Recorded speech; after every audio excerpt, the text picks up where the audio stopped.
Hello. Welcome back to Almighty Blues FC, everyone. I hope कि जो भी देखा था पहले का सेशन पूरा देखे क्योंकि yes, we discussed lot of Champions League football. बहुत सारा, इनफैक्ट हम खत्म भी नहीं कर पाए थे, to be very honest about it. But we had fun, right? Lot of questions covered. लेकिन I thought let me come back and talk about Sunday and not just that जो हुआ क्योंकि yes, I usually do solo videos.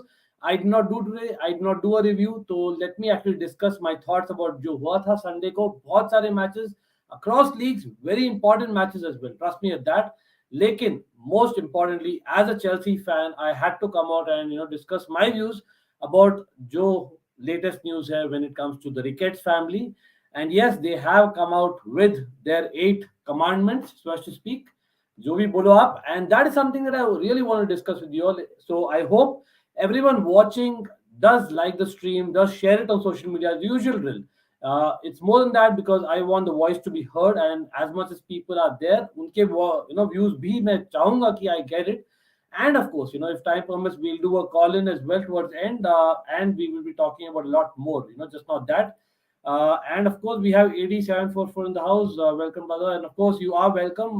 Do let me know if you're free to come on. I can share the link later on. But of course, first of all, I'll just try to cover my thoughts, and then maybe towards the latter part, people can join in if that makes sense. And Souvik, Roy, hello, Sergi, hello to you as well. Thank you join करने के लिए.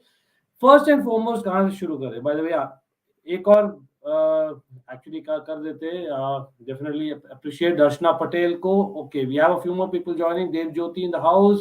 RCOs, of course, always supporting the channel. And Dishant, yes, of course, भाई हम Inter Milan की बात करेंगे, काफी खुश आप होंगे डेफिनेटली. लेकिन I think Nipun Narang and daily football are also there. I have to first talk about this because हाँ आप लोग सोच रहे होंगे कि यार being a Dutch fan, how I haven't spoken about it.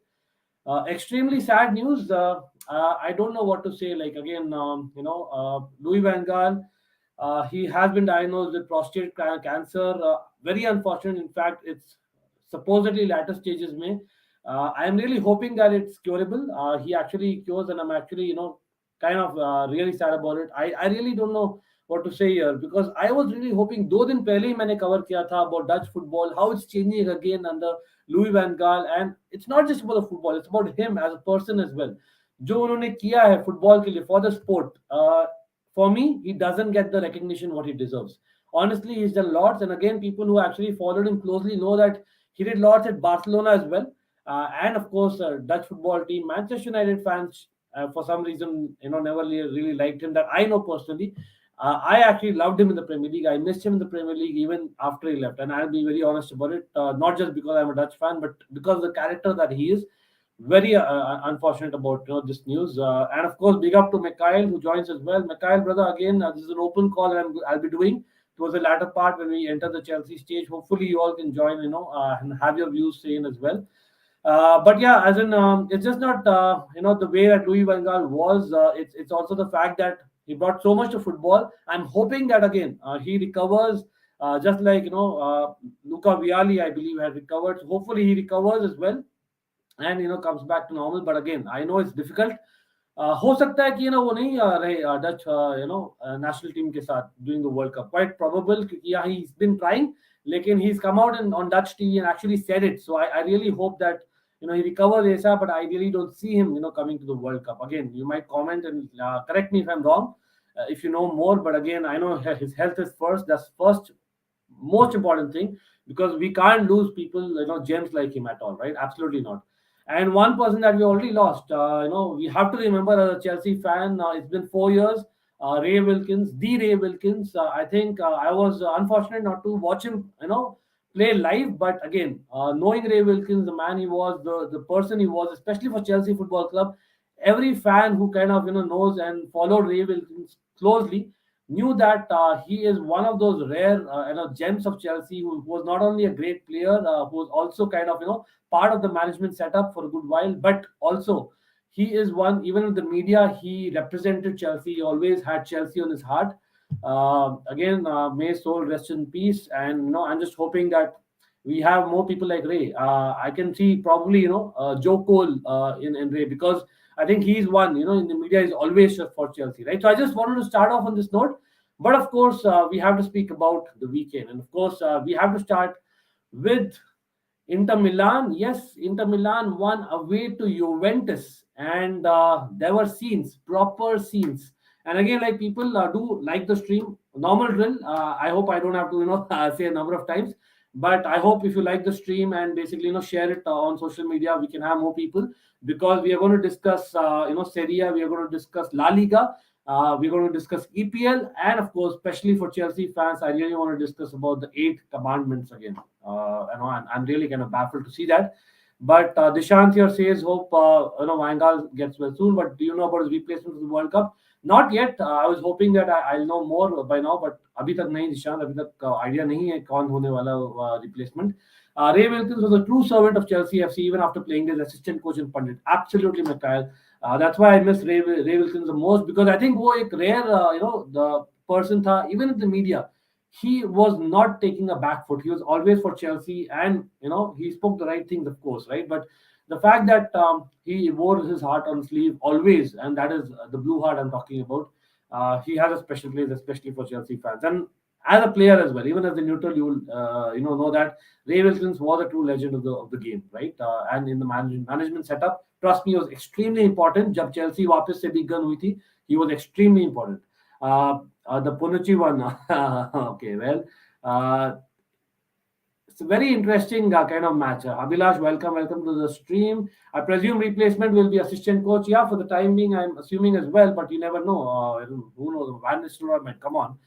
Let's see again, but look at this scenes at Turin. I don't know in Turin.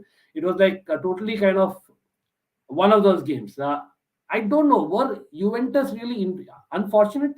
I know 1-0 था, काफी close game था, lot of yellow cards in there, and I think you can see this Locatelli. I think Juventus fans at least would love a Locatelli, man. As in, you need more people like him to kind of just put in your extra mile, put in that extra tackle, and as in great kind of match for the neutral. लेकिन Juventus fans आप बोलोगे, any Juventus fans in the house? I don't know. I know Dishant is an Inter fan.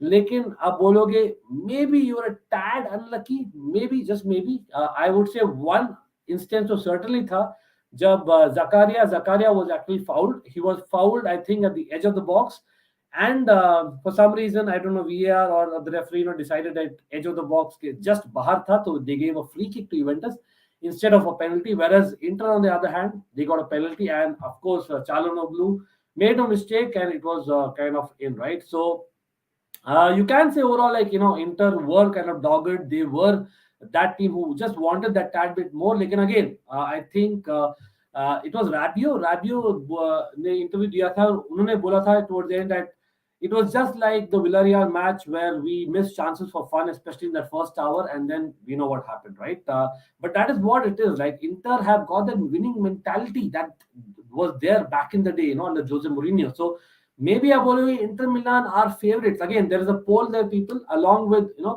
pressing that like button. Don't miss the like button. Don't miss the subscribe if you have not subscribed. That is, but take that poll as well because yes, Inter suddenly, all of a sudden, can be one of the options. I don't know. Let me actually check out the table for Italy, how it looks like. Abhi, I know AC Milan has खेल रही, by the way, the club that I kind of have soft corner for comparatively. लेकिन let me actually show. I think Inter around 63 points, AC Milan around 66. Okay, let me share it with you all as well. Again, आप लोग बोलो कि यार Serie A में I don't know, काफी interesting हो रहा है. मतलब it is like topsy-turvy totally, which is happening week in week out. Juventus are out. After that loss, I would say Juventus तो बाहर है.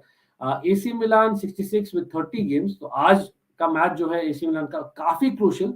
Napoli, brilliant, by the way. They also got a great result, right, against Atalanta. 3 goals.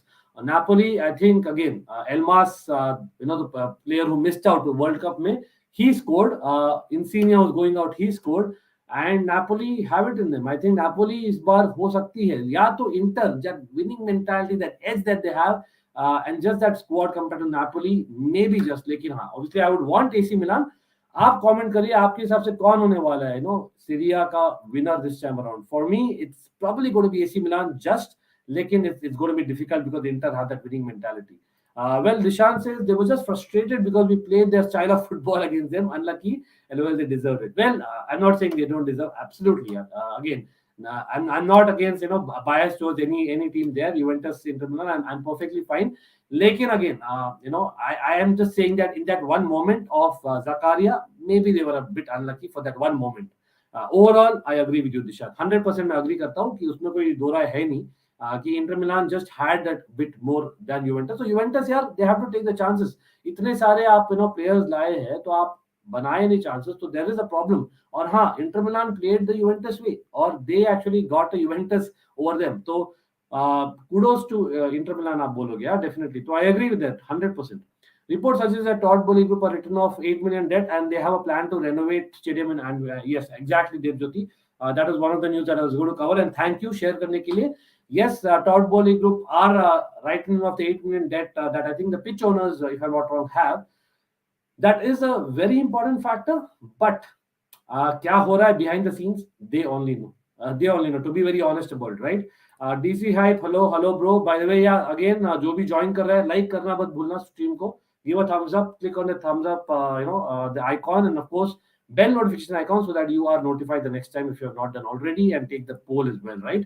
So the reason why I'm confident is because Milan has really difficult fixtures ahead. I agree, Dishant. Lekin, on the other hand, I think Milan, see, they have two strikers जो are towards the end, right? And of course, they इतना बार अब हार रहे हैं. I think it's just that I feel that वो extra push रहेगा मिलान से. I know मैं तो मिलान का थोड़ा soft corner हूँ तो रखूंगा वो. लेकिन again, I won't be surprised if Inter Milan get that winning mentality, get एक run of wins together. So that is what is quite possible. That will be bad luck for AC Milan. But again, Inter kind of deserve it to be there. Napoli might be the extra one. Who knows, right? But I think, I don't know, who was your man of the match? Anyone who watched Derby de Italia? I think for me, it was Inter's defense. And it was none other than this guy on screen, right? As in, this guy is, a different element. मैंने actually recently cover किया था कि if Skriniar probably would have been in any other, national team. Again, I know he is what he is. You cannot change a nation just like that. लेकिन कोई भी अगर nation में होता ना, he would have been known as one of the top defenders out there. Again, आप comment करिए Dishant or anyone else who kind of follows Italian football, even Skriniar in particular. That's something that I believe that will definitely add on. Like Skriniar will gain much more kind of name in the coming months for me. क्योंकि हाँ अभी ये show कर रहा है कि what leadership material he is, right? Well, Rene in the house, thank you for joining, of course.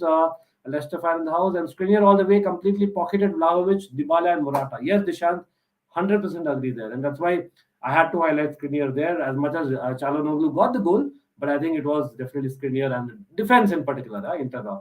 By the way, Dugout Football Channel people, check it out. अगर आपने नहीं check किया है, big kind of football fan here, knows his stuff inside out across leagues. And again, we kind of say that we are a fan channel for all to see. Dugout Football Channel literally lives that. So he actually covers a lot of football as Doug. So do check him out for sure. But of course, Doug, I will hopefully have you as well in the future, right? We are having a call in the later part of this stream. Let me know if you're free. We'll certainly, kind of have you, hopefully.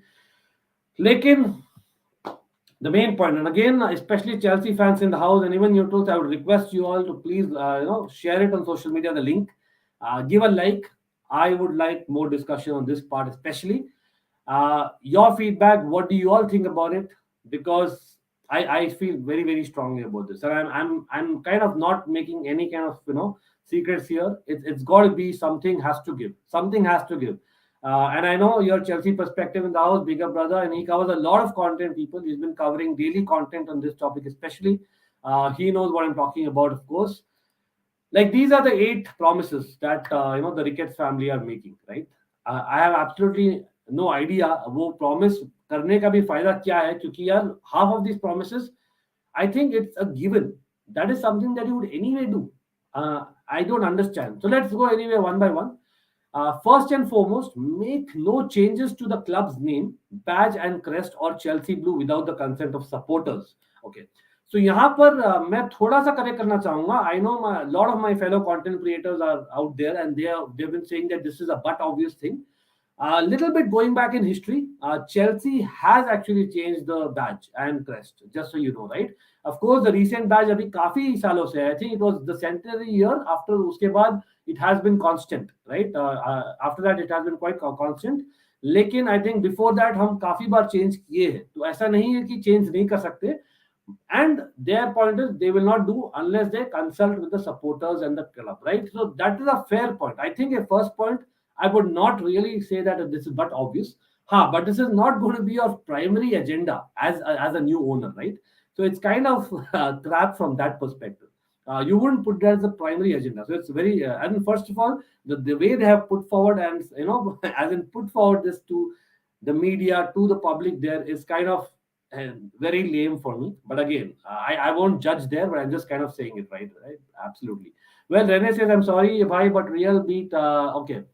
Well, you never know. We did get beat 4-1 over the weekend by Brentford. Lekin our Real, I doubt it. Yeah, close match rahega. But again, it's your definitely prediction. Call dugout. Chelsea and Mikhail now they are in the house. I've heard them before. I would love to hear them. Absolutely. Let me actually share the link itself. Especially Chelsea fans agar hai to. Let me actually share it right away itself. And again, people, it's kind of open. I'm putting the link. Anyone who has a decent internet connection, has a decent camera, we can definitely kind of hear you out well, and would like to make a point about Chelsea. You are more than welcome, right? So again, we don't do call-in sessions very often, and बहुत बार पूछा जाता है क्यों नहीं.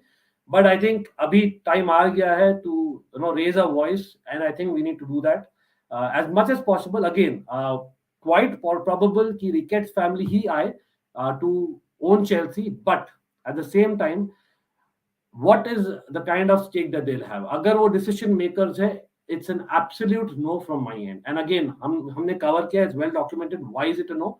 And we are now going through what is the basically the points that we know about the Ricketts family, what they have promised. So let's go over them one by one again. And again, Doug, if you're still there, if you're free, please do come on. Mikhail, Chelsea perspective, my fellow content creators, but even otherwise, right? अगर आप discuss करना चाहते हो about Chelsea, and again we'll go topic by topic. Right now we are discussing Chelsea. We'll move. We have already discussed Inter Milan, Juventus game.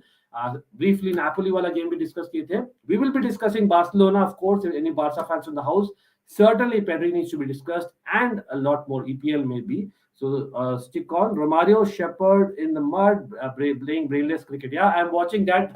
साथ में Amar. Unfortunate for you, I know, Amar. Sorry about it, but मैंने बोला ही था ये होने वाला है. But anyway, as in we'll get back to the cricket tomorrow, hopefully. But do you think Chelsea can work in a social system like Barca and Madrid?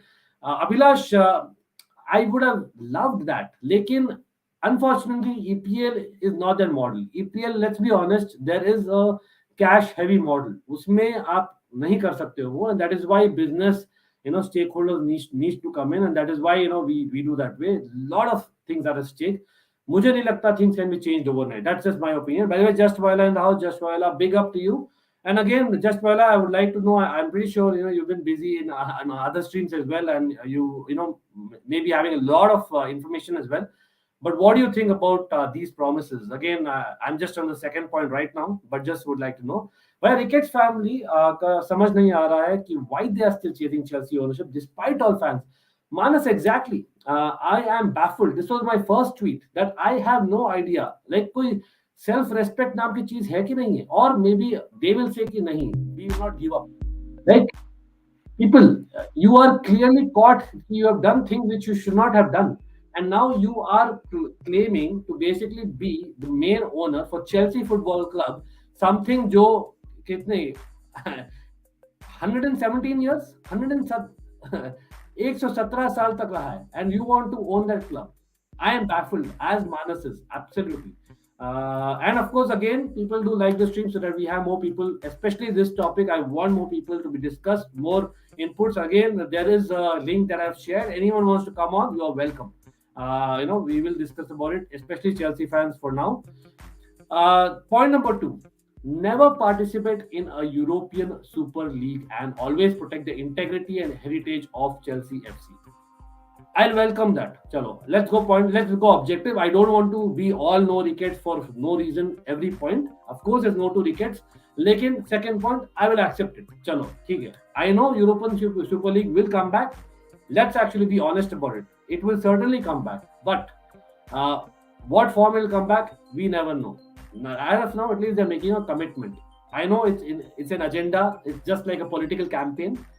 लेकिन देखते हैं मतलब एटलीस्ट वो लोग प्रॉमिस कर रहे हैं right again I know Todd Boehly वो लोग तो पहले बहुत प्रॉमिस कर चुके हैं ये लोग बहुत लेट है लेकिन it is what it is right let's actually at least look over what they have done otherwise says Manus Chelsea is a big club it makes great profit need not fans be your example Glazers yeah good point Advait good point it is a business after all it is a business I think it was Martin Broughton's consortium जो openly बोले भी है कि they are there for the money and they would like to make that.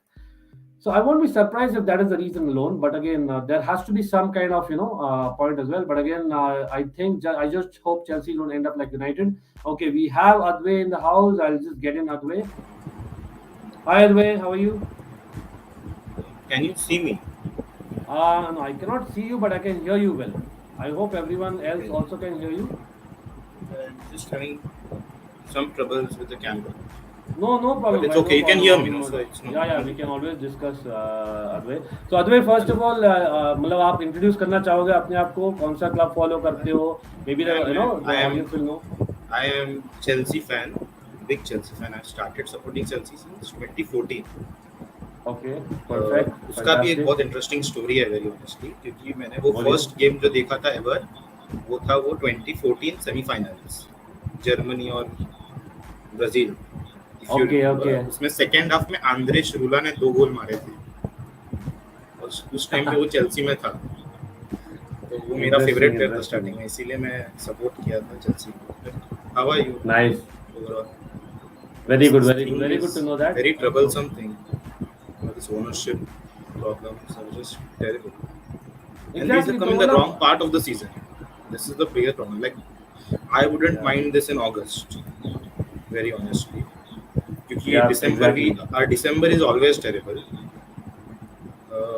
मतलब अभी बीच season में ना थोड़ा पूरा उल्टा पुल्टा हो जाता है ना that is what happens that's what happened with I think Newcastle you can say क्योंकि यार if they had got a new owner right at the beginning they would have done better but हमारा तो यार there is lot of controversy along with that happening of course with the political issue with Roma but this has come right on the onset of the window also transfer that is also very bad because now you cannot even sign the players we have already delayed it too much. I think Rudiger we should have secured Rudiger by December. I think he's going by the end of the season. I don't think we'll keep हाँ अभी तो option ही नहीं ना हमारे पास कुछ even if I think that is going to be trouble if we don't get owners. I don't think we have a defense next year because सबका contract खत्म हो गया है. Exactly. Yeah, I would like just to quickly big up Nick Blue here. Nick Blue was actually right in the protest. Nick Blue, big up to you, Nick Blue. As and again, if you'd like to join, the link is in the chat. Anyone wants to join, especially Chelsea fans for the time being, just to discuss these points again. If you're able to put in your comments in the chat, that's also helpful. But Advay, I would like to come back to you on this because, we have spoken about 2 of the points out of the 8 right now. Lekin in terms of Ricketts family, there is a high probability abhi wo hone wala hai. It's either Boli or Ricketts family. We know that, right? I don't think Martin Broughton's consortium aayenge, right? And I think others are kind of out anyway. So, out of these 2, अगर Ricketts family आ जाती है, खुदा ना खास्ता, तो in that case, how will you take it as a Chelsea fan? I'm just kind of wondering. अच्छा उसने लेकिन उसका वो जो NBA का शायद से है उसकी team that is actually a good team I have heard at least. नहीं तो NBA की team I think it is Sir Martin Broughton की विवेक Ramadev and again Sacramento Kings is not too good to be very honest. No, but Ricketts also Ricketts family is Major League Baseball. It's basically MLB. Okay. Chicago Cubs exactly. But Chicago is their team good? It's not exactly. तो हमने actually share भी किया था. Okay, it's not. So okay, then it last becomes 4-5 years में नहीं. क्योंकि मेरे को लगता है ना कि मतलब अगर if you are doing well there means you have at least got a team back. You got staff, right? You can always do a bit here and there, but you have the people. It will become a Glazers like situation if they come. वो पैसा भी निकालेंगे. Americans usually मतलब वो करते ही है. थोड़ा siphon off कर देते हैं पैसा. So I am like very borderline at the moment. I don't. Right. If they are ready to provide the money, and if we can retain Marina, I think that would be decent. I don't think money is a problem for them. या But because again, investors तो काफी आ गए मेरे ख्याल से even last 2 days में भी एक दो और investors I think they have kind of got in one of them is a bank apparently लेकिन वो अगेन लोन का सिस्टम है ना whereas compared to Todd Bowley I think there is less amount of loan in picture so but as Todd a Bowley business I don't prefer because he's Spurs fan. So I am really no so Todd Bowley so just to correct you Todd Bowley खुद नहीं है Goldstein is a Spurs fan लेकिन पहले वो लग रहा था अभी क्या अगेन एज पर रिपोर्ट्स आया कि Goldstein will be a minor stakeholder Todd Bowley will be the major stakeholder he will be the main decision maker right so अगर वो होता है along with Wiss Hansjörg Wiss तो he is having decent amount of kind of record in terms of sporting clubs compared to basically the Ricketts family and of course itna controversy nahi hai when it comes to other things that we know about Ricketts right plus I think he's having less debts like he's having his own money lots compared to the others whereas Ricketts family वो ज्यादा investors करें तो ज्यादा kind of dependencies होंगे ज्यादा liability होगी so even in terms of business I have no reason why they're going. Like, up third point check up karo. Anyway, people watching also check the third point. They say commit the resources necessary across all levels of the club to continue winning trophies, including investing in the first team, experience, football, leadership, and academy. Now, this is a given up, but obvious करोगे ही. But again, it's a very vague way of putting it. मतलब क्या आप Danny Drinkwater को extend करोगे? That's what you mean. I don't think वो कहीं explain कर रहा है कि where they are putting the money, right? As in they have to be a little bit precise if they are, promising something. So, don't you think this actually is a contradictory point to what basically they are taking loans, etc. क्योंकि अगर वो loan ले रहे हैं, how will they actually be able to, justify the third point? And आप fourth point देखो, वो भी they are saying diversity and inclusion, which I agree, everyone वो सही चीज बोलेंगी. But otherwise, don't you think कि यार जो हुआ है in the past, this is something that they have to speak by action. मतलब right away they should have done something which is more to do with social work or something like that rather than just putting it on paper, right?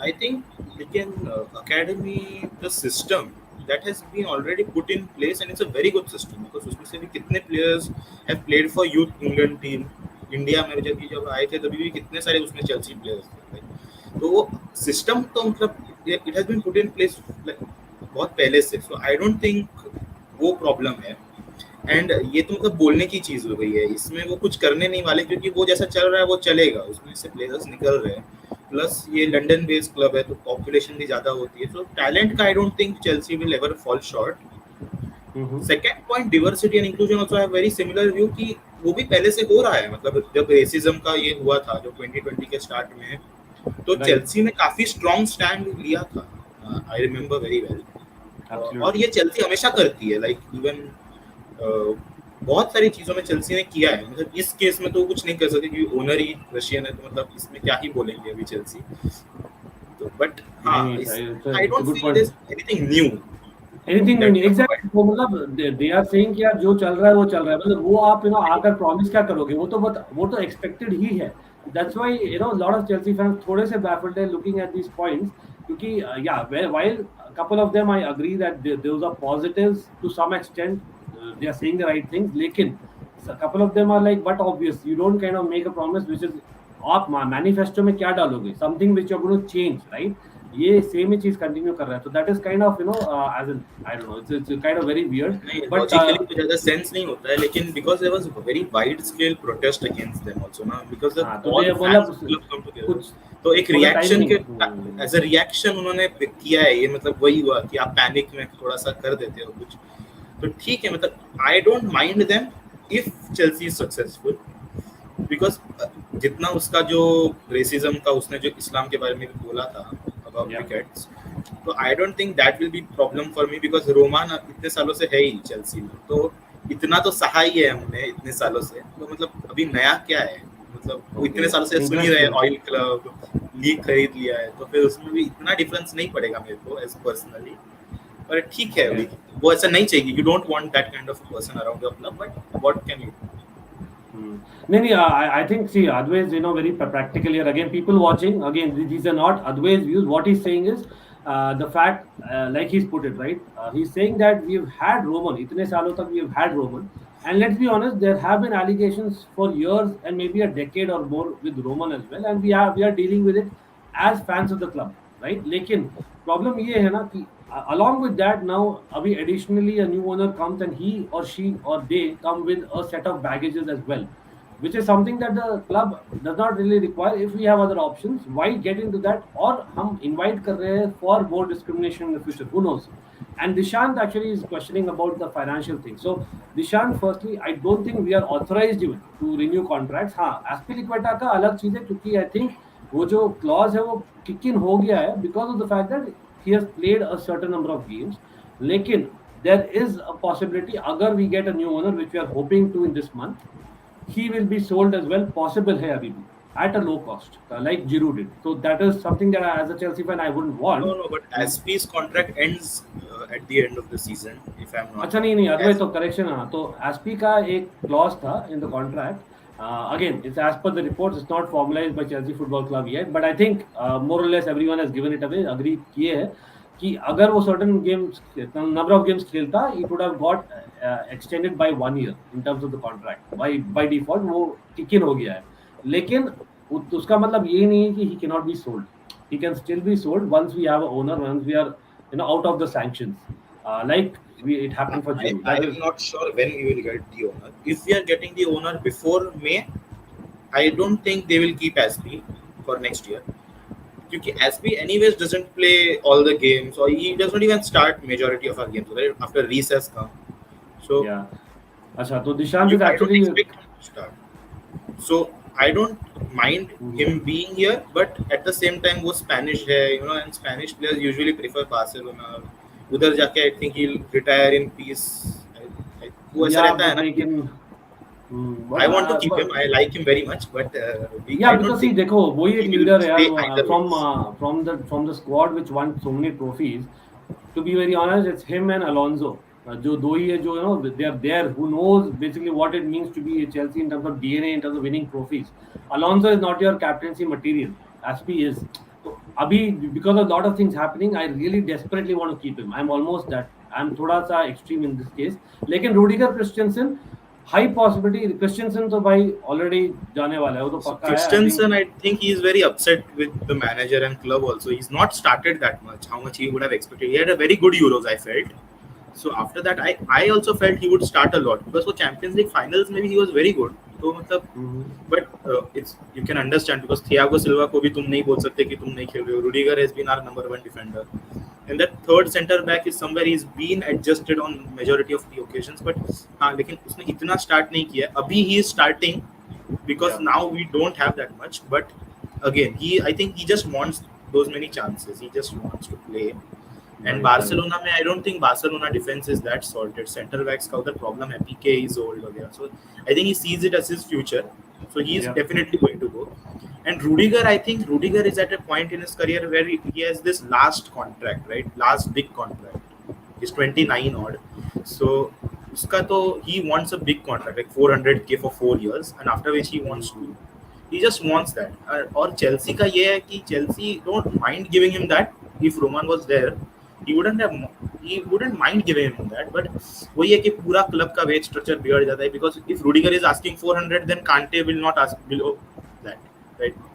Conte का 23 में खत्म हो रहा है. I was reading football.london, वो भी छोड़ना चाहता है. So it's very hard to give him. Yeah, today there are reports. By the way, welcome to the stream, Nick.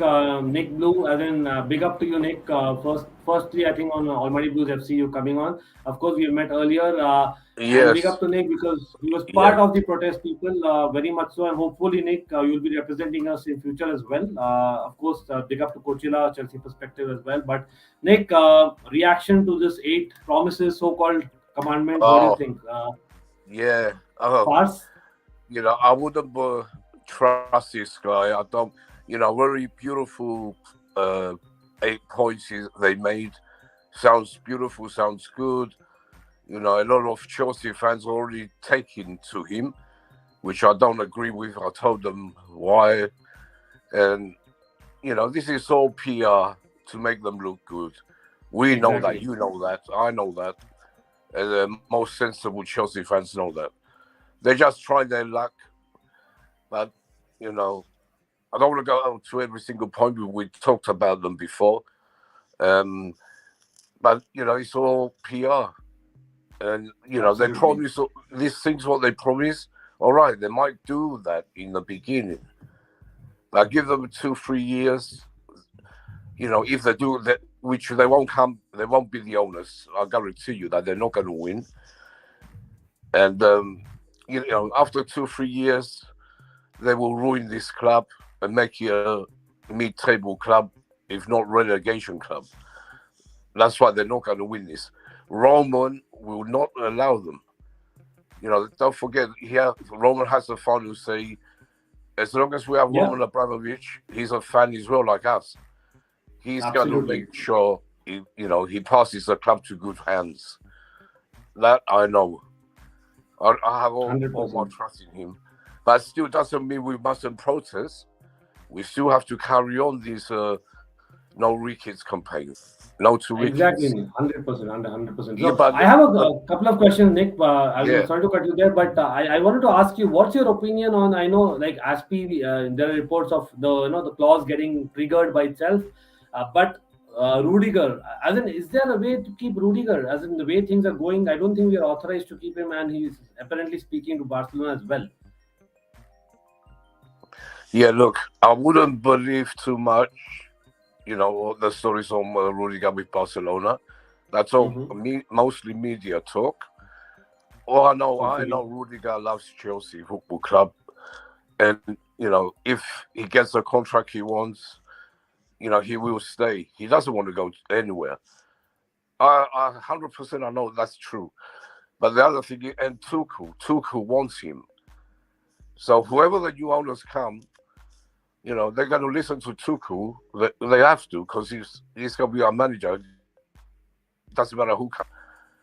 And me, I was still, from the beginning, when all these stories started about Rudiger months ago, or 6 months ago, whatever, I've been saying all along, I guarantee he will stay. And then people were laughing at me and saying I'm talking rubbish. Let's see. But and Aspi, he's going to be with us another year, thank God. He's extended his contract another year. He's not going nowhere, so we've got another year with Aspi. And, he loves Chelsea as well. He's a legend. That's why he's been in, 11 years now. He's been with us. And he's a great captain, a great leader. I love the guy. As I love Rudiger and the rest of them. That is what I was telling. I was telling Adway exactly, because right now is more than ever that we need leaders around the squad. It's more about the dressing room. We need those leaders to remain. We cannot get rid of them. Thiago Silva, I'm glad that he's staying one more year at least. Of course, Rudiger is one. Aspi has to be right on top of the list, along with maybe even Alonso, I would say. Like, I know Alonso hasn't really added on the pitch, but he's just been there. Look. Yeah, Alonso is getting older now, and he can have one great game, and then he has 4 bad games. That's typical Alonso. He does have a go in him, he does have a go, but he's too slow. He can't play left wing back. Only attacking it. He can't defend. It is Alonso. It is Alonso. And let's be honest. He can't defend. Even I never felt I would say that I want Alonso. Yeah. No. Fair enough. I think, look, when the new owners come, Tuchel's going to tell them, I want these guys out and I want these players in. It will change at Chelsea. Like Alonso is going to be one of them. Werner, another one. He's going to be going. Barkley as well. I think them 3 are gone already, or they will be going in the summer. But even Loftus-Cheek and Hudson-Odoi, they're not guaranteed to stay, because we need to try and win the Premier League. We need to have better players, better squad, and we do have great players to come back, like Gallagher. Roger, Yep. Livramento, we can buy him back. I wish we do. He's a great player. He's getting really good there with Southampton. And we got, Billy Gilmore as well. We got players to come back. These players are very 100%. important. Yes. 100%. Yeah. I'm glad you agree. But No. Yeah, see, I think there are a lot of options, but that's the thing, right? It's about us just kind of having that authority. As in, whom can we sign, who cannot, we cannot sign. But again, okay, here we have. I think I see 2 occurrences of Sid. By the way, can I say something? Yeah, of course, Andre, please. There was a question earlier by Rahul Trivedi, I think, which said that can Roman retain the ownership of the club? So there have been lots of reports about this also, that he has been actually a negotiator in the war. Yeah, by Manas, sorry. That he is a negotiator. I think there was there in one of the talks as well. Poisoned in the process. Yeah, poisoned in the process. So I still have a very strong view that he is going to retain the ownership. This is a very, very British thing to do, I think. That you actually put lots of sanctions on that guy, and after 4 months, it's not like that. They always ease out the sanctions, and I think they will do this time also. That's why I think he wanted to keep the club in the beginning also, right? He gave away the stewardship of the club.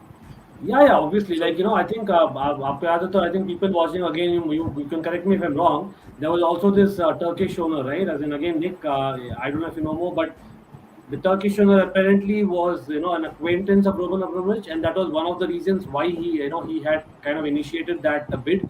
But unfortunately, that bid did not get through because of, I think, legal issues and so on and so forth, right? So again, hopefully, I don't know what Advay is saying, what Manas is asking. I don't know. There might be a faint possibility, but again, the fact that the Boli and the Ricketts, etc., and of course, I think Sadiq Bhai in the house was there. Big up to Sadiq Bhai. He actually said about I think Pagluka. A lot of other options are there. So I don't think that all this process is happening, and then in the end, Roman gets it. Like, again, I would love that to happen, but that just I'm being realistic here, right? The way it's happening, because I think it's kind of the pigeon has left the hat. Put it that way. Roman. Actually, can I just make a point on what Yes, what you were please. saying there about Roman Abramovich?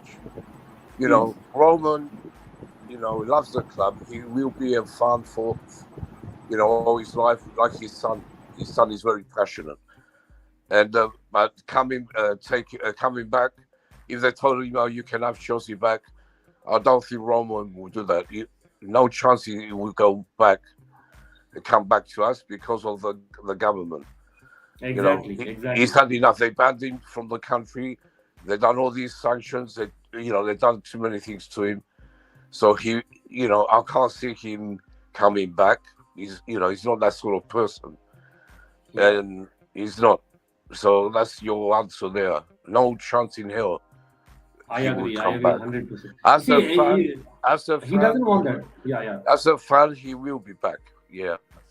Yeah, that's a great point actually, because see, as in that's what maybe first approach was. He was trying to get basically a right hand person who kind of is the main owner on paper, but behind the scenes it's Roman. But again, in this day and age, after what has happened to Roman, I think probably the person that he is, like you said, Nick, he has to kind of have no other choice but to kind of sell Chelsea and move on. Unfortunately, it's one of those marriages. So I feel if Roman sells the club, I don't think Marina would stay either. I think she would also leave, just because I think she was actually at a point his secretary, right? So you can understand if she would leave the club, right? Because I think she's Russian as well. It wouldn't make a difference, but I think she'll leave as well. There is always this point where you don't. The other owner would want a separate person, who takes care of the club, like how he wanted. Marina has been doing it how Roman would have wanted, right? Yeah. Not only that. Sorry, what's his name? Sid. Not only Sid is that. now, exactly. Yeah. Sid, I hope. Let me just say, not only that, is Roman's he's going to buy another club, and I guarantee he will take Marina with him. It'd be nice if she stayed, but that won't happen. She'll be gone. Wherever Roman goes, she'll be there with Roman. Yeah. And that's why he is with them, because they're so close. They're very close. It's a shame, because I love Marina, what she's done for this club. And, I like, and Czech as well. I hope he stays. I hope they keep whoever comes in. I hope at least they keep Czech. Just get rid of Bruce back, because he's another one with the Ricketts. Not only with the Ricketts, he tried to put us in the Super League as well. It's about time he's gone. Absolutely. So I feel that this has been a very Chelsea policy. I don't know what you can call it, but they always bring back these old legendary status players from Chelsea to in the background stuff. I don't think that will continue, because this has been very, very common theme amongst American owners. They are very money-minded people, because Roman has always given. I think he's given 1.5 billion in 20 years. That's a huge amount of money. I don't think the American owner would give that amount of money. Also, I don't think these people would stay. This second point about European Super League. I think last time it just Chelsea backed off. I think there was a major influence from people like Peter Cech, Frank Lampard. I don't think Frank Lampard was there at that point, but I think the players that were there in that staff, in those board meetings, I think that makes a huge difference in the decision making of the club. I don't think that policy would continue either. Yes, I'd also take your leave now. Thank you for. Hey, Advay, thank you for coming on again, people. Advay, where can people find you? And then maybe they can give you a follow as well. I am there on Instagram, but I'm not a very social person. I don't have a channel either. Okay, no problem. Okay. No problem. Okay. So you can find Advay on Almighty Blues FC, right? In the future. Yeah, you can find me. I'll hopefully more times we can have a chat. Definitely, आप welcome हो. You know it, right? We've been in touch for a good while now.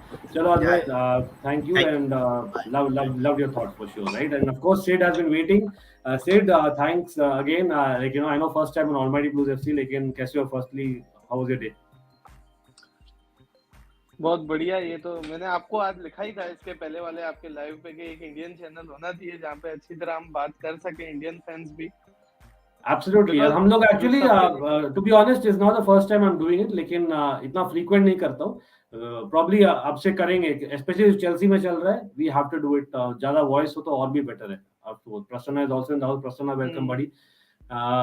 Yes, sir. Yeah, Sid. So, firstly, Sid, your feedback. Like, I know first 4 points हमने discuss कर दिया. Last 4 points आप cover कर दीजिए. आप बोलो क्या लगता है? Again, pitch owners का बहुत ही sensitive point है. Stadium का एक बहुत sensitive point है. I know Chelsea fans में एक split opinion है वहाँ पर. आपकी क्या राय है? पहली चीज तो ये जो सारे पॉइंट्स इन्होंने बताए हैं वो फील गुड देने के लिए किए हैं। ये सारे पॉइंट्स, ये सारी चीजें जो हमें पता है वही बताई है। इलेक्शन मैनिफेस्टो एजेंडा इनके पास है। हाँ, इनके पास जो थर्ड पॉइंट है वो ऐसा है जिसमें उनका कोई भी ट्रैक रिकॉर्ड इससे मैच नहीं करता। शिकागो कप्स को उन्होंने 1 बिलियन डेप्थ में डाल दिया। क्लब 24th नंबर पे है वहाँ पे उनके MLB में। अच्छी तरह परफॉर्म नहीं कर रही, टिकट प्राइसेस हाई हो रहे हैं, फर्स्ट टीम में इन्वेस्ट नहीं कर रहे हैं, वेज स्ट्रक्चर पूरा ऑफुल है, हर चीज वहाँ पे मिस बैलेंस है। तो इनका थर्ड पॉइंट तो इससे मैच नहीं होता। रही बात पिच ओनर्स की, तो एक पॉइंट है जो कि सब बोल रहे हैं कि स्टेडियम में ही रहना चाहिए, पर इशू ये है कि यहाँ पे मैक्सिमम जो होगा वो 62,000 कैपेसिटी का होगा। ये सबने पढ़ा होगा।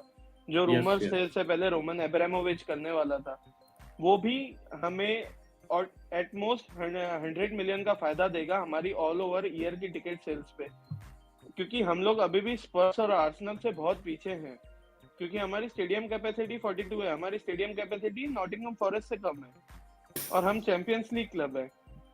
अरे any Forest fans in the house आ जाएंगे तो यार पीछे पड़ जाएंगे अपने, as in supposedly one of the historical clubs. So wow. As in, I get a point exactly. He has a point. Sid has a great point there. That's why I said ना, मतलब थोड़ा सा वहाँ पर split opinion है, because I know जो traditional fans है, they don't want the things to go, especially pitch owners. Pitch owners, like we know, वहाँ पर we have Jimmy Greaves, the late Jimmy Greaves and stuff like that. So बहुत सारा, as in there is an emotional quotient also. So things will be changed supposedly. अब क्या है plan वही जाने. But again, coming to the lower point, Prasanna, I'll come to you. Like match the current commitment to Chelsea FC women and increase the number of women's matches played at Stamford Bridge. Is it not exactly what was the complaint with them? So them coming out and saying it, does it all of a sudden make it right?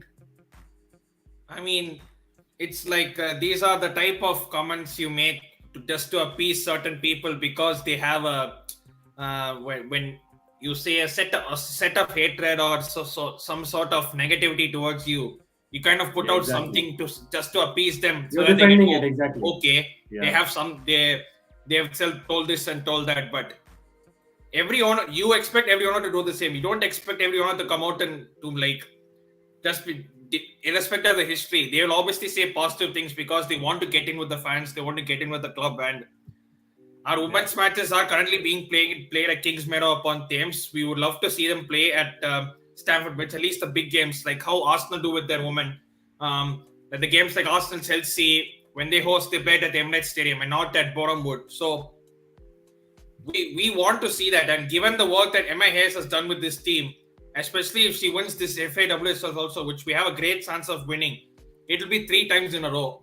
And it's just the way MIS has made Chelsea women such a big thing. It's just unbelievable. I mean, absolutely. We can see that time and again. I think हम लोग dominate कर properly. Domination is what the definition is that we're doing, especially in the league, right? I think that's something that we have to commend them. Or despite what is going on, Madhab again, MIS probably she defines the character of the club. Like she probably is a John Terry in female version. That's what I would say. Brilliant. Yeah, you see her on the touchline. She knows what she's doing. She's like, what may, I'll still get a result with this team. And you just look at the table and look at what, not just the league. She got Chelsea to the first ever Women Champions League final. I mean, we got embarrassed by Barca. That's a different thing, but at least she got us all the way there. Exactly. The number of FA Cups, the Conte Cups. I mean, last season we did a domestic quadruple. So, yeah. And obviously, we all see players saying Sam Kerr is better than Werner and Lukaku combined, which I totally agree with. Good one. Nick, welcome back, Nick, brother. I have a question for Nick here. Nick, are you there? I think it's there, right? So. Yeah, I'm back. I have sometimes I just lose the connection. Yeah. No problem. No worries. I actually wanted you to jump in here because we were discussing about the stadium. I think we're talking about the point number 6 there. I know that there are two sides of the coin here about redeveloping Stamford Bridge. Where are you on this? Because you've seen the years. Yeah, that's a great suggestion. I agree with what they're saying there. They want to redevelop, but I like Todd Brody's idea. What he wants to do, he wants to redevelop the bridge while the fans are still in the ground, like we did before years ago, right? When Conte-Ball started, making it. We had 3 sides at one stage. We used to have 3 sides all the time, if you remember. But we made more noise than we make now. That's. So, very true. In fact, because that was the initial years when I started watching, and for me, that was like, oh my god! That was what attracted me to Chelsea Football Club. Just the kind of watching those days, Mark Hughes, Zola. Yeah, we came back and beat Liverpool 4-2, if you remember.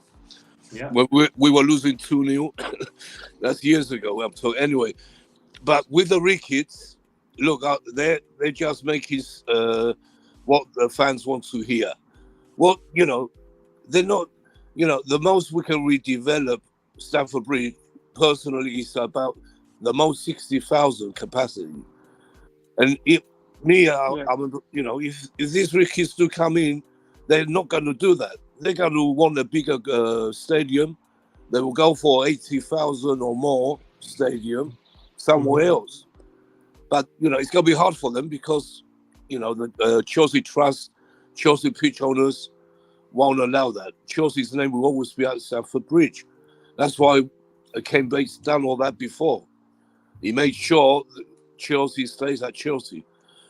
But, they can go somewhere else and play, with another name.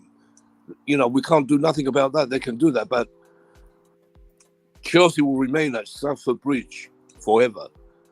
So they, maybe they're going to do what they say, but I don't trust them. It's hard to trust these people. You can't trust them, and they're not going to win.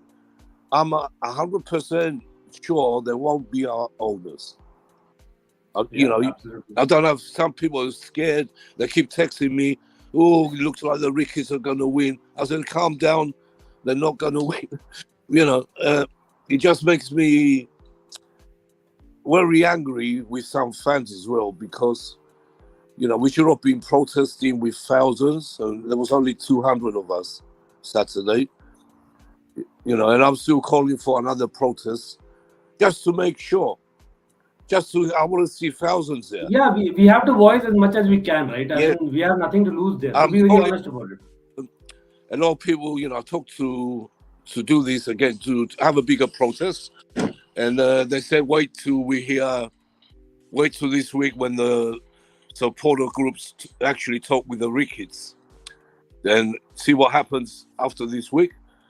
If it's the same situation, then we have to go out there in numbers. Yeah, absolutely. That's what I think about that point. Yeah. And you know what? See, again, there is a very important point that Tuchel himself has made. I know Dishant and Advay have been talking about Tuchel there. Now, of course, the first and foremost thing right now is about, yes, off the pitch, things are happening that needs to be sorted. It is part of, the management decision, part of basically whoever is responsible. But on the pitch, the players have to do it, and we have to back our club to the utmost, whatever is possible, because it kind of matters also. The performances on pitch. If, say, for example, we don't end the season well, plus what's happening, off the pitch, these are youngsters. As in, just imagine a Kai Havertz. A lot of them are in their early 20s. So for them, they can easily kind of get motivated to go to a different club if we are not in the right frame of mind as a team and as a club. And that is what we don't want to let it happen. And that is why we want the right owners.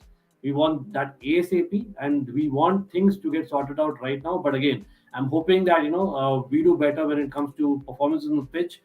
So again, we did a stream on Chelsea Real Madrid, but because we have Chelsea fans in the house on the panel, of course, I'm going to discuss a little bit more on that. So Sid, where are you placed? Going by what happened against Brentford, I know there was a question by Rene about Brentford, but you think it's probably the right wake-up call we needed as a team, Sid? It was just bad day at the office, and I think we are going to beat Real Madrid 2-1 tomorrow. Day after tomorrow. Okay, perfect. That sounds confident, and that's what I think we need, right? As in, Prasanna, where are you on this?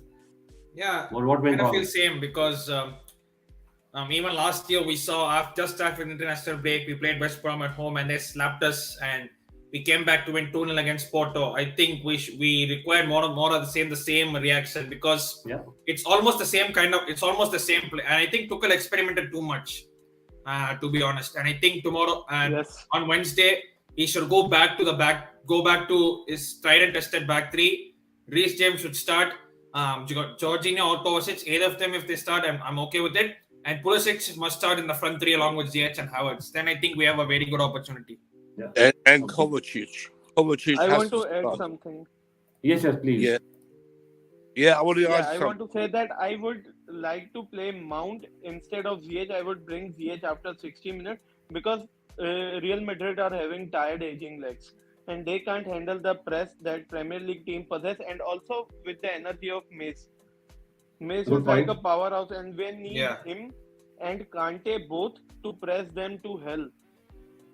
Make them what he did last time was winning the ball much higher and gaining chances. If the match at Bridge was like final, if we had finishing boots.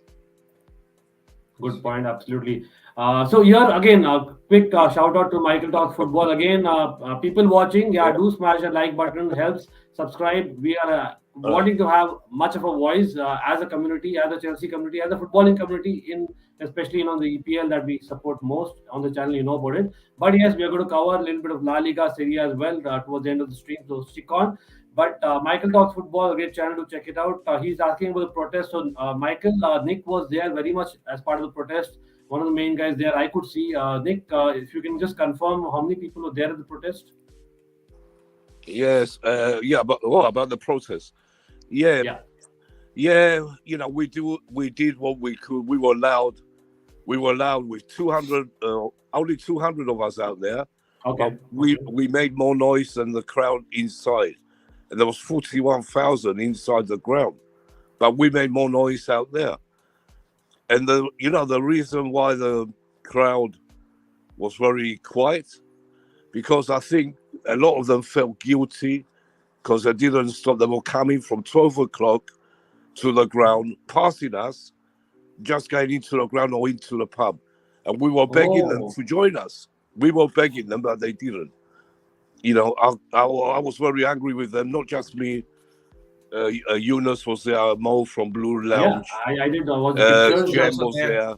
We were. Luis was there. Matisse was there. We all felt the same. All of us felt we were let down badly by the Shedden. The Shedden was supposed to be, the big voice. They didn't turn up. They turned up inside the ground, but they were dead quiet. Exactly. I think Michael hit the nail on the head, right? I had a seat in the shed. I was in the shed, and they were so quiet. I've never seen Chelsea fans being so quiet. And I had my banner as well. I was raising it for a long time, but I was the only one who had a banner. No one else in that crowd. Absolutely. By the way, here, I have to go for now. Something's come up. No problem, Nick. We'll talk again. Yeah. Thanks for having me on. I just wanted to make anytime you're welcome. You're welcome for sure. Again, people, as in big up to Nick. Let's have Nick OP in the chat because he was a person who kind of led our way. At least with the community that we are trying to build, he is our face. Hopefully he'll be there again. We'll certainly meet again, Nick. Yeah, thanks a lot. Yeah. Cheers, chaps. Take care. Yeah, man. Take care. Take care, you too. Again, like, come on, Rishikesh, आपको मिल गया जवाब मेरे ख्याल से अद्वै ने जवाब कर दिया है. Definitely not. Probably argument होगा कि Mason Mount is probably not as rated as much as what he should be. That's my argument. Again, maybe I'm subconsciously biased. Lekin again, there has to be a kind of balance. There are times where he needs to improve. Of course, he's a youngster still.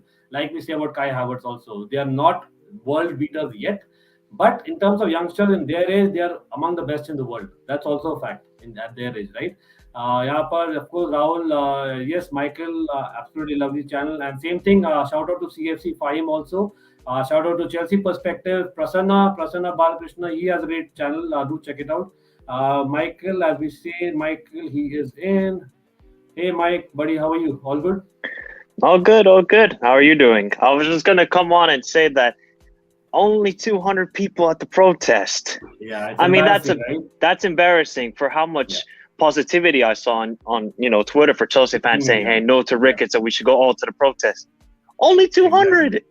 That is, because to be honest, Ankit, I actually know the Ricketts, not like personally, but I know the Ricketts family quite well because I'm actually a fan of the Chicago Cubs.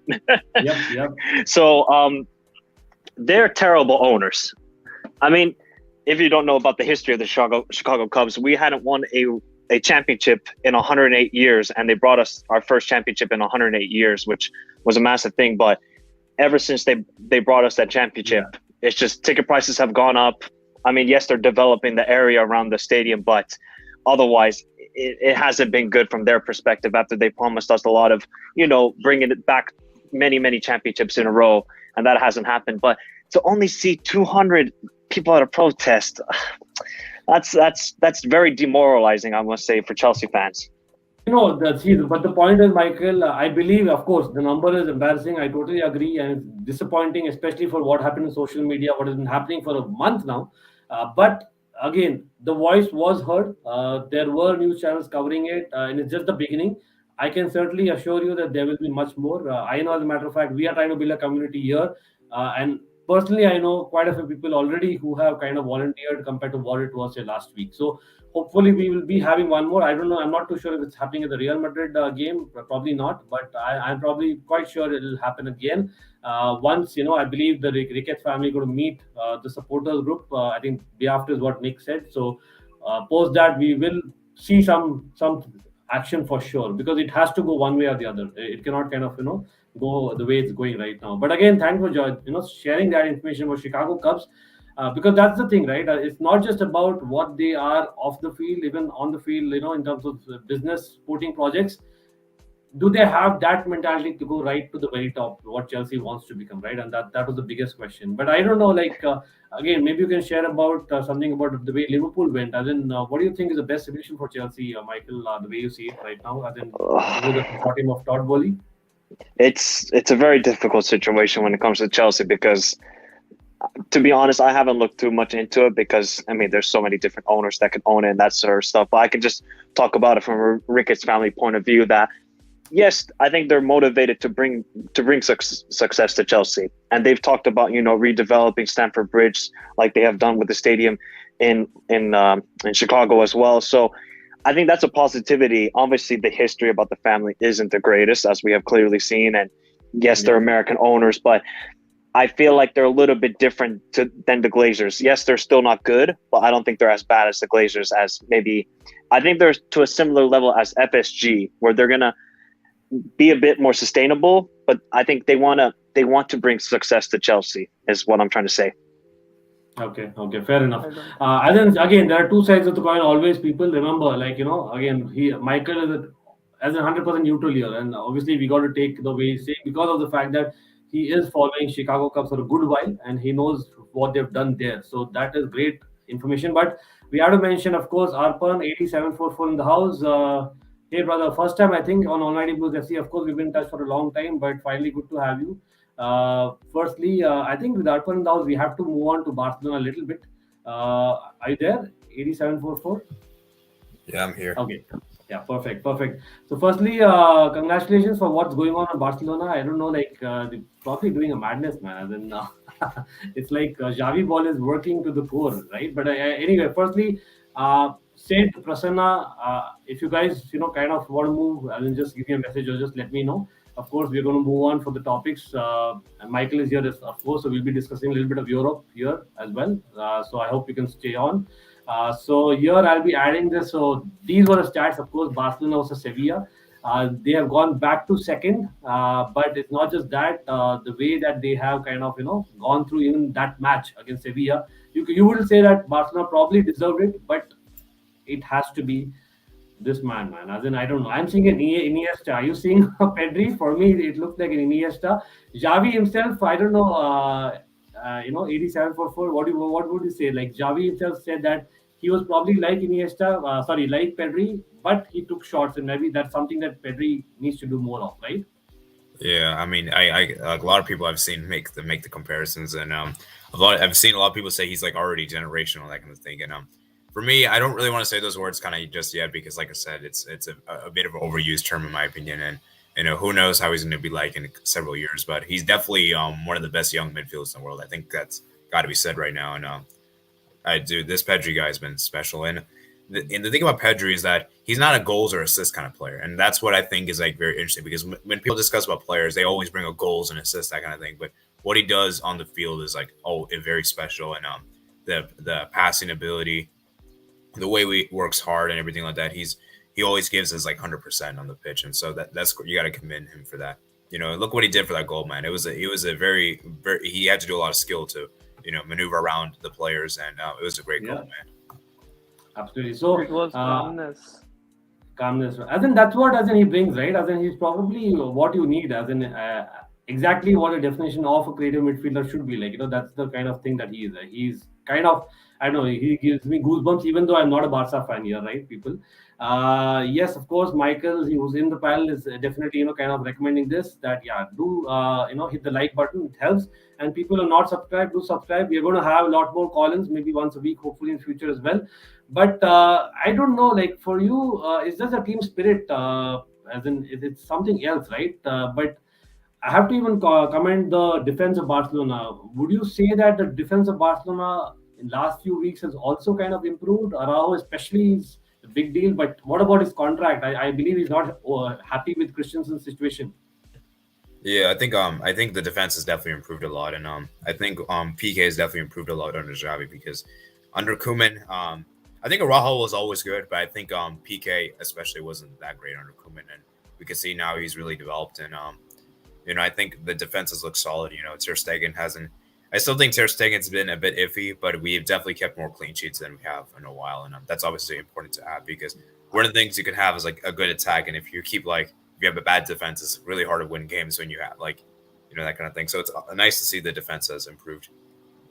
Yeah, absolutely. And of course, we are welcoming another Barca fan in the house, Sadiq bhai. Sadiq bhai, how are you? How's your day? I'm fine, good. How are you, Ankit bhai? Great. And of course, we have not discussed about this game. So Sevilla, I don't know, yeah, you're back second place. Any chances of going for the league? See, it's always good to be optimistic, and as a Barca fan, there is a small, say, a 1% chance that if say maybe It was crazy. Awesome moment, man. Awesome moment, but seriously, man, as in he got a standing ovation. I was actually watching that, and he was like, "Oh my God, these guys deserve something," and he just whatever he had on him, he just gave it away, man. As in that's something. But please, Sadiq, please continue. Yeah. But it's pretty late in the season right now. Like there are only 8 games left, and if we win our game in hand, it's going to be a 9-point lead for Real Madrid at the moment. So had it been say 12 or 13 games left, I would still have been more optimistic because the history of the La Liga has been such that if you see in the last 12 seasons, I think 10 of them, the team that has been leading by a significant amount has always slipped up in the last few games, and the leagues come down to maybe 3 or 4 points. So I think the best thing would be say if Real Madrid say maybe slips a game or two, we would just want to make it say as close as possible, give them a little bit of a scare at the end of the season, if we may so, as a warning for next season that Barca is coming for the title next season. That's confidence for you. Yeah, and as you mentioned about the defense, I was listening. The one thing that has happened is, we have got Piqué in the right position that he plays. Because if you see what Xavi plays, as I've mentioned many times before, he lines up in a 4-3-3, but then in transition, we move into a 3-4-3 Cruyff style. What we used to play back in the day in 95-96 with Cruyff. It's a 3-4-3, and the midfield forms a double pivot square or a diamond, with either of the fullbacks coming in as an inverted fullback, and the other fullback going up top. Like say if you're building on the left, your left back goes up top as a left winger, and Dani Alves shifts inside. Or if you're playing Araujo, then it's a proper 3 at the back, like how we did it with Real Madrid. Yep.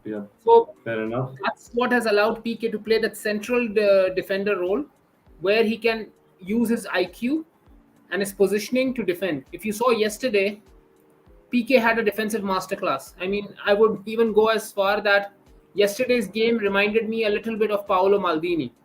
Piqué had no tackles. Wow. Maybe he had one tackle. He had one tackle, but he bossed that defense like something just by his timing and his positioning. Absolutely. I think probably Piqué had one of those games. I would agree with you 100% there. But I don't know, Europa League, I know we are yet to discuss detail, and we'll probably be discussing that in a couple of days as well.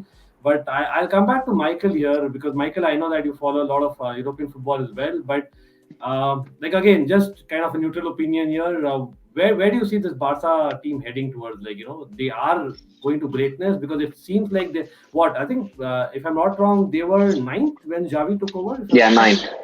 Oh wow! Yeah, right? I mean, it's amazing. It truly is amazing what a manager makes a difference into a squad, and especially Xavi, who coming from Qatar, and everybody thought, oh, it's Qatari league. You can do everything there, but when you come to the big league of La Liga, you won't be successful. But wow, he's worked magic. I mean, absolute magic. Dembele looks like a completely different player under him. He said, give me Dembele and I will turn him into a good player. And clearly he has done that at this point. I just got to say that defensively still because Dani Alves a couple of times yesterday was exposed, but he is 38, 39 after all. Yeah, so I wonder if that's going to be the key issue for them in the summer, if they're going to, try and get a new right back, or if they're going to try and get, maybe try and play Dest a little bit more, because Dest has been okay this season. I think last year was a little bit rough for him, obviously first season at Barcelona, but this year he's been a bit better. I just think it's all the way up for Barca. I mean, their rebuild only took 6 months, and United have been in a rebuild for 10 years. I mean, it's absolutely ridiculous. So, yeah, I mean, it's all positive vibes for them. And, hey, they're still in the title race. They're not that far behind. Anything's possible. Of course, I never say never, as you say, right? But I think again, I don't know. Let's take more neutral opinions here because Prasanna said, I know last summer, I remember discussing with Prasanna at least on the channel itself, like Lewandowski, when there were rumors about him kind of possibly not extending with Bayern at the time. He kind of can move, and now again, reports. It's as per reports, I'm saying that he is possibly offered himself to Barcelona. I don't know. Like again, it may be incorrect or not, but if in case they get that, and I know Aubameyang has been great, but probably just for a season that'll be another upgrade. As in Christensen already gone there. Prasanna, what do you feel? As an opposition, they might be in the Champions League running already next season, right? Yeah, that is there. But I think they won't. I think having Aubameyang, I think they will want to keep him as a number one striker because that's why they bought him for. You don't buy a top class striker like Aubameyang to make him sit on the bench, do you? So, and I think he started well. And you often see with all the big clubs that when a manager comes in, when a cult hero comes in, you have this manager bounce. But I think next season will be the marker of where they will actually stand. If say at Christmas time they are well placed to win the league, then I genuinely think that he has cooked something because you see this manager bounce happen with most teams, and I'm not discrediting the work he has done. He's done absolutely amazing job. He's got a tune out of everyone. He's got a tune out of Dembele, who we thought that is he gonna stay, is he gonna leave, what's he gonna do? I mean, but he has got a tune out of everyone, and I think next season we can actually judge him. But for this season, I think if he wins the Europa League and finishes, say, less than 5 points difference with Madrid, I think that's an achievement in itself. And probably looks like it, man. That's really an achievement. Coming from the 9th position to what he's got, he's probably done a Tuchel and a half considering the squad, Barca ki, itni young squad.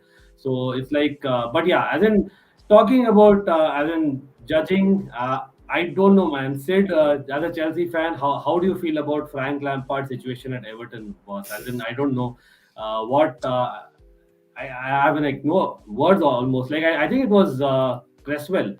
Look at his celebration, man. I know he was a Liverpool boy, Cresswell, but the guy made sure. He made sure that it's felt at Everton. But anyway, Sid, what do you feel about Frank Lampard? Where's he heading? I think he's heading in the wrong direction because his team are not known for defense, and now Everton are coming towards the end where they are facing a lot of tough teams. I think 4 of the top 6 teams they are going to face in the last 6 games or 7 games. So it's a tough run, but if he has to stay, he has to beat surely Burnley on Wednesday because it's the most important game for him. If he loses that, I think he's going to get sacked after that because his team are not known for defense, and we know that from Chelsea towards the end, we were conceding goals left, right, and center from set pieces also, and Everton are very poor at set pieces, and especially from corners. They can't man mark, they can't do zonal marking or individual man marking. They are poor in both. I don't know who's the set piece manager or something, set piece coach there because they are horrendous. Exactly. Again, I don't know, like Sadiq bhai, क्या लगता है? मतलब, in terms of Frank Lampard, I mean, what kind of football club is best for him? Because Everton was never a good fit, right? At the time, at least. Well, see, the problem is Everton, the issues are much more deep than whoever the manager is. I mean, with Farhad Mushiri as your owner, he is a very, he's an owner who interferes a lot with the footballing decisions. And along with that, if you see, the squad that was assembled, it was assembled by 3 different people. There was Lucas Digne that Lampard got. Before that, Rafa Benitez had the power. And who was the, I think, director of football who was also fired this year? That gentleman also was brought in initially. He brought in a few players of his own before Benitez was given the power to make the decision. So he sold a couple of people, a couple of players, and then he got another 2 or 3 players in. And then when Lampard came in, he got in the loanies. So it's a pretty mishmash of talent, which doesn't tend to go together very well. And coupled with that, like issues in the boardroom and everything, that doesn't bode well for a manager who's coming in to do a rescue job from, especially for a squad that is not used to fighting these battles. I mean, had this been Burnley or a Watford, they are mentally prepared. The players are mentally prepared to fight for every single point. This Everton squad was supposed to challenge for Europe, not fight a relegation battle. So now it's the wrong. It's a round peg in a square hole or a square peg in a round hole kind of a situation for Everton right now. Makes sense. I don't know, like again, like Michael or 8744. If you watch the match, of course, like I think Everton got a red card, a second yellow for Michael Keane. But towards the end, it was Cresswell again, literally making sure that he gets it out of him that he is a Liverpool boy. He kicked. I don't know if that is not a red card. What is? But refereeing, man, it was crazy. We spoke earlier stream we spoke about, I think it was 3 penalties for Real Madrid over the weekend. But where are you on the referees? I know, Michael, you covered a lot of the referees lately, as well as 8744. But has it kind of gone from bad to worse, really? I can go first. The refereeing has gone worse, but it's no surprise. It's the Premier League. They have the worst referees. Look at La Liga, look at Serie A, look at Bundesliga. I think the Premier League need to look at how Bundesliga set up their referees and how well they organized VAR. And maybe then this is supposed to be the best league in the world with the worst refs I've ever seen. Refs here in Finland are better than the English refs. And that's saying something big time. But I want to say something about Frank Lampard. I understand. I'm not criticizing him as a player. The guy was a fantastic player. As a manager, I'm sorry, he's tactically clueless. I'm sorry.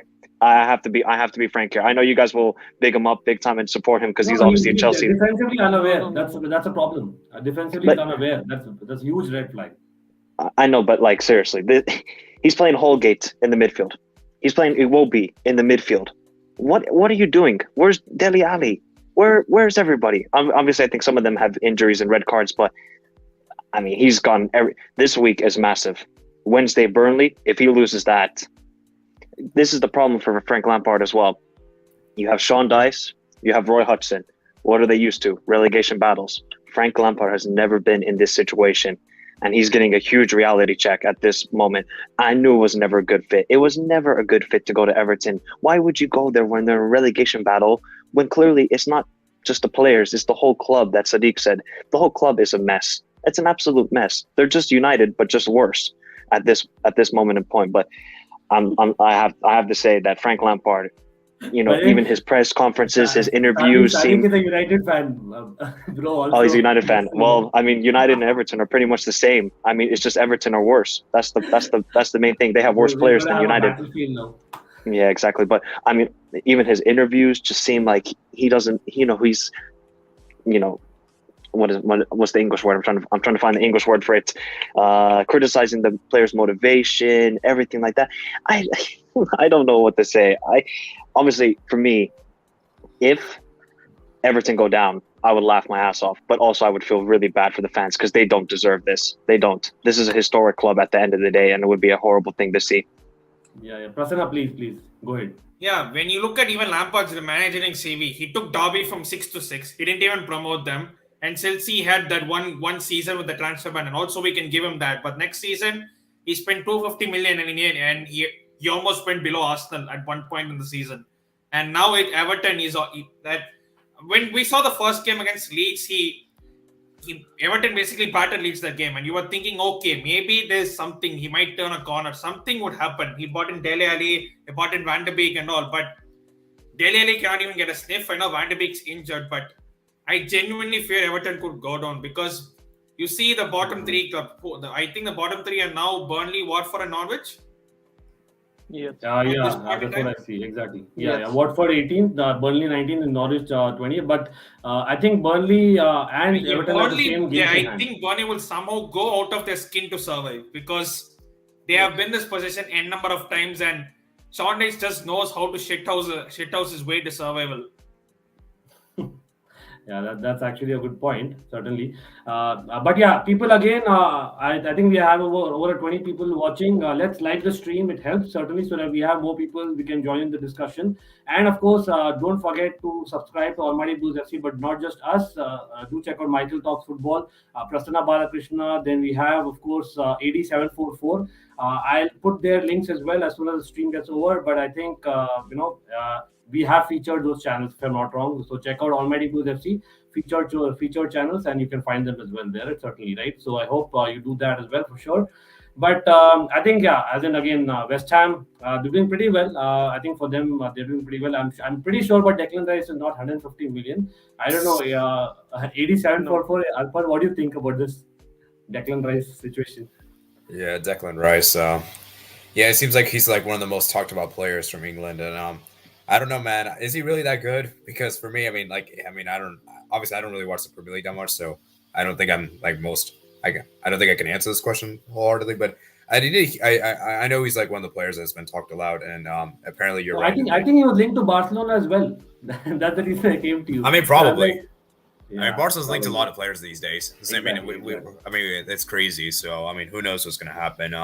And I believe his value is like 150 million or something like that, or like 100 million, I think. And David Boy's valuation. Sadiq bhai, what do you think? As in, he just doesn't want to sell him, right? That's what It's too expensive. That's just an absurd evaluation. I mean, Declan Rice, if they're asking 150, then I think any team should happily pay 75 million for Aurelien Tchouameni, who's definitely a better player, who can play in both systems. He can play as a single pivot, and he can play in a double pivot as well. He's a very good deep line playmaker, as well as he can be a destroyer if you want him to. So, or even better, Boubacar Kamara, the CDM from Marseille, is available for free this summer. But is he ready? Is he ready now, you think, for the Premier League to begin, as in to start? See, the one thing that I've noticed in the past 20 odd years is that two positions that translate very well from the Ligue 1 to the Premier League is the centre back and the CDM positions. If you see, we have had n number of good to great CDMs that have transitioned very well from the French League to the English Premier League. I mean, you can count at least 4 or 5 just on your fingers right now who are playing. So that's a very good transition. And Boubacar Kamara is a decent player who can play both the positions. He's a CDM as well as he's a makeshift centre back as well. Yeah. The only issue with him was that his wage demands are almost, I think, 150k per week. Okay. So a few teams are having a little bit of doubt that a 21-year-old young man coming from France at that wage is an issue. Otherwise, he's available on a free this summer. Fair enough. By the way, Shwetak, I think you even asked this question previous stream mein, but thanks for joining again. I'll put this question to Michael. Michael, Anthony, I know that we follow a lot when it comes to Ajax. Do you see him as a fit in Real Madrid? I know most of the clubs like Tchouameni, he's also been targeted. But what do you see, Anthony? Where do you see him ending? Where's Mbappe going to play? Is Anthony just going to be a bench warmer? I wouldn't do it if I was Anthony. I would go somewhere where you're going to be a solid starter, especially when it's a World Cup year as well, when Brazil look like unbeatable at this point. So if I was Anthony, I wouldn't make that move, but it would make sense for both parties. But it's all about Mbappe for Real Madrid. Right. Fair enough. I don't know about this one. Let's actually talk about the Tottenham game. Sid, again, Chelsea fan.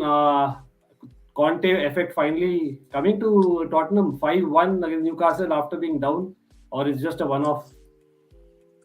I don't think it's a one-off because he's working. If you see Doherty scoring, then you can say Conte is working very well because he did it with the Victor Moses also at Chelsea.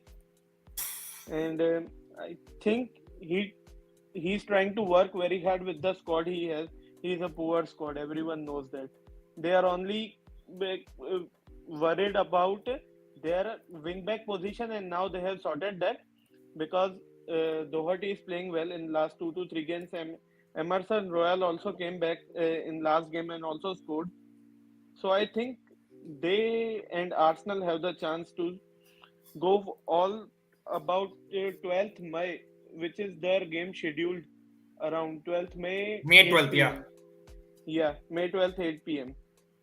Yeah, I think that'll be... That is the top 4 decider effectively. Yeah. I think we are also playing Arsenal, right? We are playing Arsenal and... 20th April. There are just after the FA Cup semi-final. FA Cup semi-final against Crystal Palace.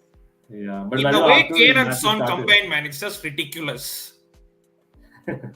But I think for me this man, as in I know Michael and me discussed about their transfers at the time. Like we kind of agreed upon that. Okay, Bentancur is not the person, but I think Kulusevski, as much as Lucas Moura, I loved Lucas Moura. Just as a player, as a just as a one-off. But I think Kulusevski, just something is more that he gives to the team. I don't know what it is tactically. Anyone on the panel knows what is Kulusevski different to Lucas Moura in terms of tactics. That is really working because he's kind of getting that space what Moura was trying to create all the time, right? I don't know, Michael or maybe Sadiq Bhai, if you know I would say Kulusevski is more of a player who likes to go down the wing, whereas I think Lucas Moura likes to go more down the middle. He likes to play kind of that false nine role where Kulusevski loves to take on players, and I think he's the best Swedish player than Zlatan. And I know that's saying that. I know that's something big to say, but I think Kulusevski is a baller. And we talked about Ankit that I think Dejan, he's a fantastic player. I just think, with that front three of Kane, who comes deep to receive the ball and plays out wide to either Son or Kulusevski, it's working brilliantly. And somehow Doherty is turning into Roberto Carlos. I don't understand it. This guy is absolutely abysmal with Nuno or Mourinho. And now this guy, he's turning good. I know it's a couple of games, but still, like, impressive performances from Doherty. So it's looking good for Tottenham. And I mean, I think they rescheduled now the Arsenal and Tottenham game to the third last match day. So it's all coming down to that, maybe. Oh, wow. That's going to be interesting then, right? It'll keep us, on the edge of the seat. But absolutely. I think possibly that was the only time they could have put this fixture in, to be honest. Okay. Because it was a 1 week gap where they can put that game. Yeah, it was pretty obvious. Right. By the way, Arsenal Crystal Palace, Crystal Palace Arsenal has just begun, and that's interesting. As in, that is also one of the important matches for them for sure. But I think again, people in the house are joining. Again, do like the stream. Do check out Prasanna Balakrishna's channel, 8744. Michael Talks Football. And of course, people in the chat were also there. So of course, here, okay, Forsberg is better. Amar says. I don't know, man. As in, to be honest, it kind of, took me aback as well when Michael said that. But I agree, he's a fantastic player about Kulusevski, and I like Forsberg as well. But I think Swedish team in general, I was kind of disappointed that they're not, kind of qualifying to the World Cup. I think most of us kind of predicted that they'll beat Poland, but they couldn't. That was in itself, a little bit of surprise for me. But yeah, how can you get everyone, dude? Let others have somebody. Okay. that's part and parcel of modern day football. You have the money, you get everyone. But of course, some more new people, I think, sir, should share again link. Okay. I think for now, I think we are done with the topics for today. We have a couple more topics. Hopefully next time. Let's see. But this topic is something I'm sure everyone will love it. First time all the three have scored together. So finally coming. I don't know. Maybe we can start off with the Barca fan. 8744. What do you think about Messi, Neymar? Scoring along with Mbappe, of course. Yeah, I mean it was a great performance, and I heard this was like the first time all three of them scored in the same game, so that's good to see. And like I said though, this is Lorient, and let's be real, they're not. We know they're not really amongst the best teams of France, and it's good to see the three have connected. But like I said though, who knows what Mbappe's future is going to be like? I mean, I don't think he's going to stay at PSG anymore, and I don't think Messi's really committed to PSG that much, in my personal opinion. And so it's good to see. It's good to see the front three, score a goal. That's obviously important, but as this might have been a bit too late. Yeah, absolutely. Okay, Michael is off. Yeah, of course, always welcome. Again, people do check out Michael Talks Football. Great opinions he always has. But again, like I heard 8744's opinion about that. Sadiq Bhai, another Barca fan. Kya lagta hai, yaar, Messi, where will he end up? You really see him moving. Well, I think for the next season, Messi is definitely staying at Paris. Yeah, I think so. He will definitely complete his contract there. I mean, when we saw, Messi get booed last night, Sergio Ramos was getting booed. I mean, getting booed at your home crowd in a French league game is the best thing that could happen to you, because the fans are even much more worse than that. I mean, we have heard stories about Marseille, Monaco, and all those clubs, what goes on. So this one is still much, much better than what everyone did. So basically, PSG, unless they don't change things up top in the board and in the administration, this club's just gonna be like a social. I mean, as a United fan, I should not be saying that because we are a social media FC ourselves, but PSG is the same thing on steroids, basically. Good one. They Good are comparison UCL there. Spurs. Oh my God, absolutely. But yes, I think we have Advay in the house again. Advay, I think you probably have a point to make. I'm assuming. Advay, welcome back. Bye. Yes, yes. I wanted to say this Messi thing. I think your volume is not up to the mark. Maybe you can just try and raise your volume. Is it okay now? Slightly better. Hello? Let me actually put out the music if it helps. This Messi thing Yeah, please. is very, because there are so many Messi fans also. I understand that he's a special player for all of them.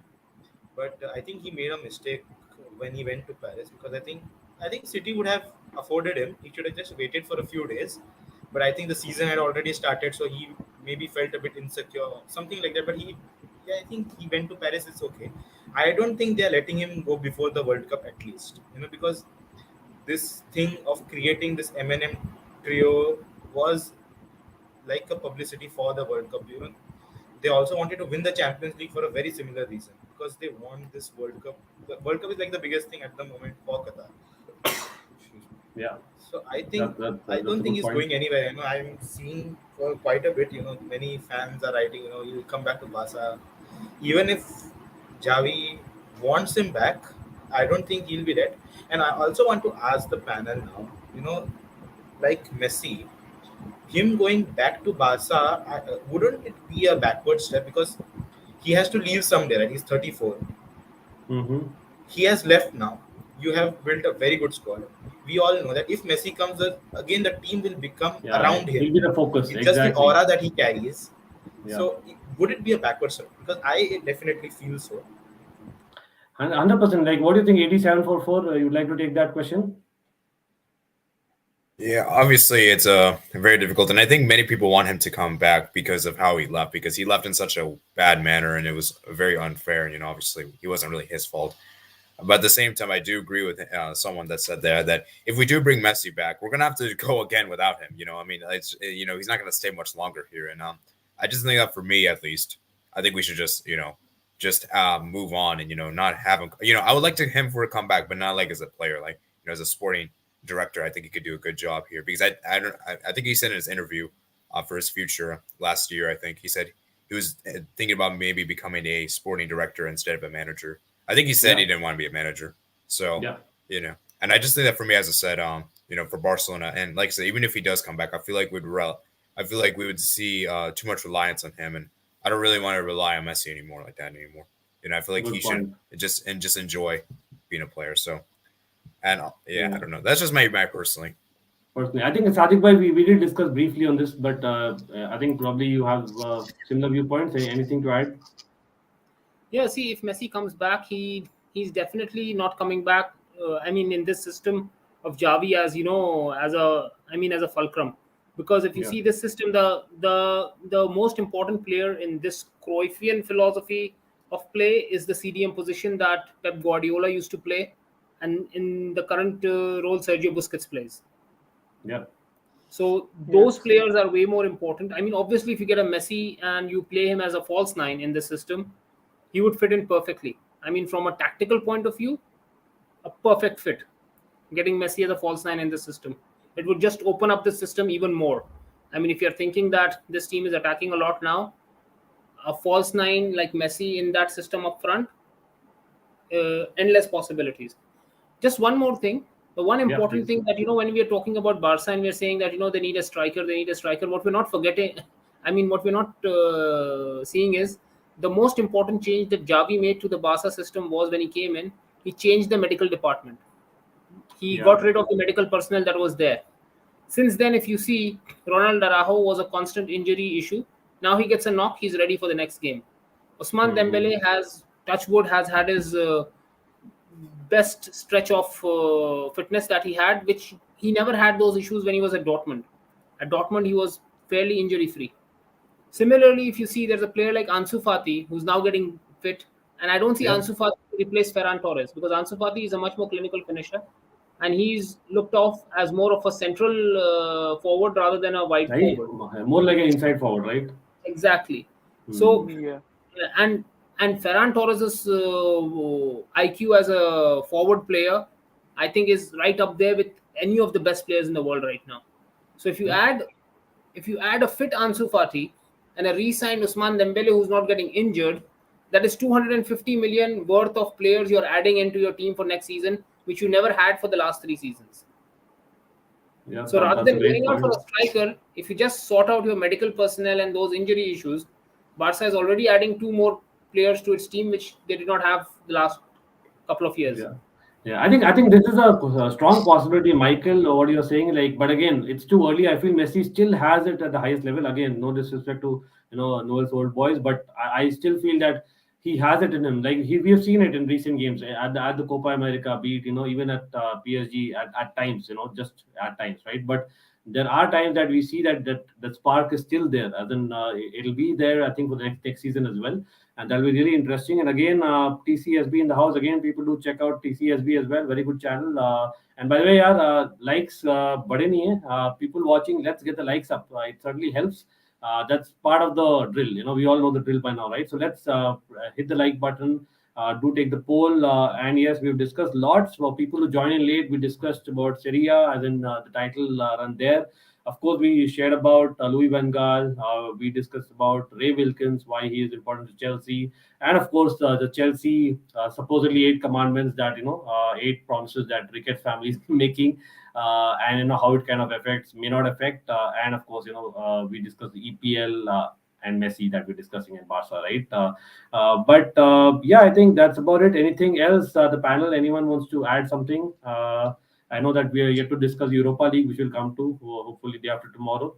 But anything, the platform is open. Of course, if you would like to speak about the channels, maybe please go ahead, Prasanna.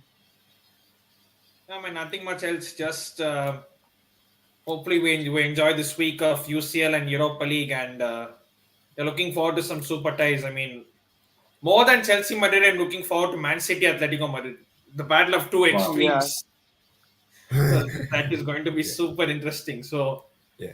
And even Europa League, I'm expecting a West Ham versus Barca semi-final, and that is Oh, going to Crystal be... Palace scored. Crystal Palace Wow. scored. Wait, Don't tell me. wait, I'm way behind. Mateta. So I'm yet Oh to my see. goodness. Set piece, Interesting. huh? That's good. That's good. Mateta is good, man. I really like him. This guy is really good. As in, he is like fox in the box kind of a player. So who assisted Gallagher? Yeah, Gallagher took the kick.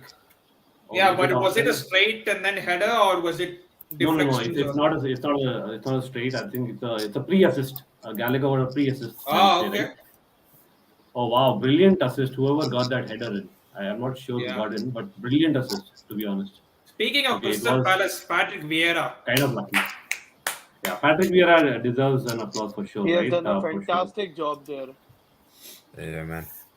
Against Arsenal, imagine Patrick Vieira beating Arsenal when they're running. He for the, nearly beat top Arsenal four. at the Emirates. He nearly. And Yes. And he did. Lacazette Yeah. scored He deserves 95th that minute, win. celebrated as if he scored the Champions League winner.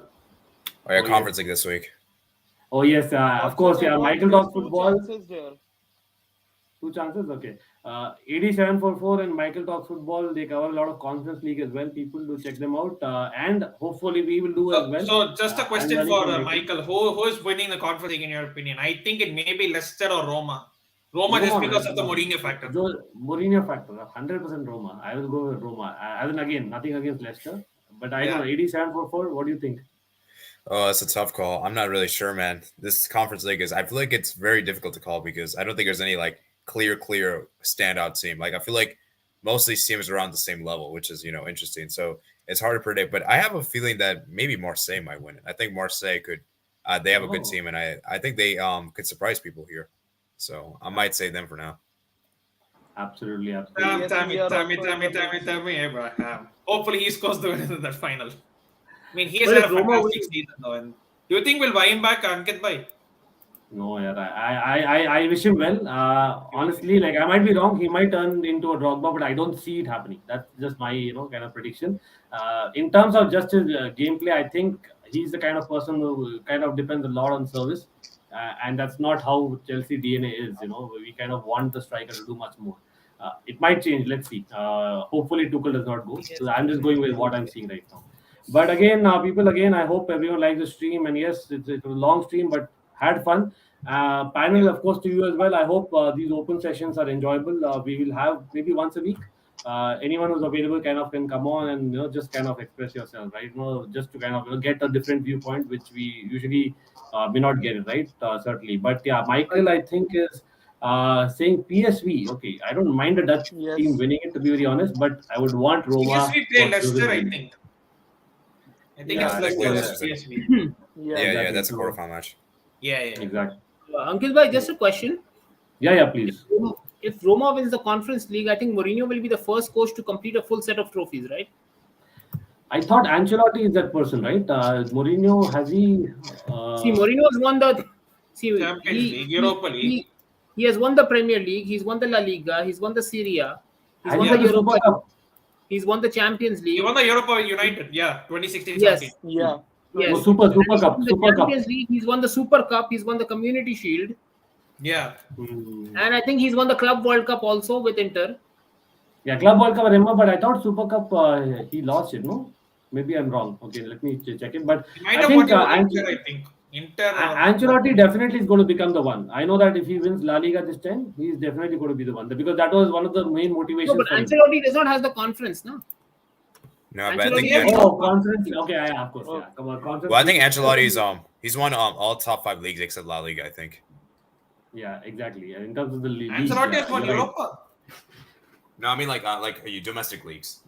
No, I'm asking, has he won the Europa? I'm not sure. That's why I want just one. Oh, I don't think he has. Okay, so I think it's Now I think Peter it will be probably. done for Or it's was basically he? Ancelotti will be the first one to win all the top 5 leagues, and Mourinho, Sadiq bhai is right. Like he'll be Like, the one to like kind so of to win it. complete a set. Like he has a major league. He has Yeah, the yeah. Super Cup. Brilliant stat that. Thanks for sharing that, Sadiq bhai, as always. Yeah, but again, good fun. Hopefully, we'll discuss again on Wednesday. We'll be talking about Europa League and We can buy Conference off-topic League. ones. Off-topic ones. Yeah, please. Tomorrow, Rajasthan RCB. Who do you think will win? Oh yeah. So we are doing that, by the way. We are doing a pre-show. So Prasanna, you're invited, man. As in right away, I'm inviting you. So anyone. Yeah. What time is it? So I can wake up accordingly. We do an hour before it starts, right? So around 6:30 Indian Standard Time. So anyone watching also, Almighty Blues Cricket, do tune in around 6:30 IST. Will be live, and that is for pre-show of the IPL match tomorrow. Let's see. Again, I'm an RCB fan, so I would want them to win. But again, we can debate that tomorrow. But again, thank you, panel. Thank you, everyone joining. Do like the stream, and I'll put in the channels of the panel as well in the description below in maybe the next few minutes. But yeah, certainly up the chairs, everyone, and wish you all the best. Everyone competing in Champions League and Europa League this week. Yeah, man. Take care.